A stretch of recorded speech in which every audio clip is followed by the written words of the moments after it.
राज्यातील हजारो शिक्षकांच्या नोकरीवर टांगती तलवार. टीईटी परीक्षा उत्तीर्ण न झाल्यास नोकरी जाणार. सर्वोच्च न्यायालयाचा अंतिम आदेश. फेरविचाराची दारं सुद्धा बंद.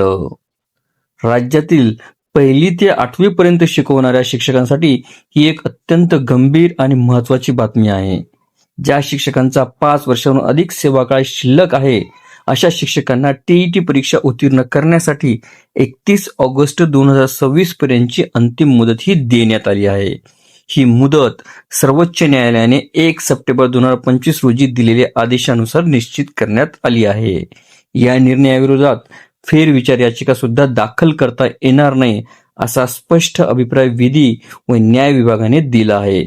यामुळे पुन्हा न्यायालयात जाण्याचा मार्ग हा पूर्णपणे बंद झालेला. व्हिडिओला सविस्तर बघण्यासाठी कृपया डिस्क्रिप्शन बॉक्समध्ये दिलेल्या लिंकवर क्लिक करा आणि संपूर्ण व्हिडिओ पाहावा.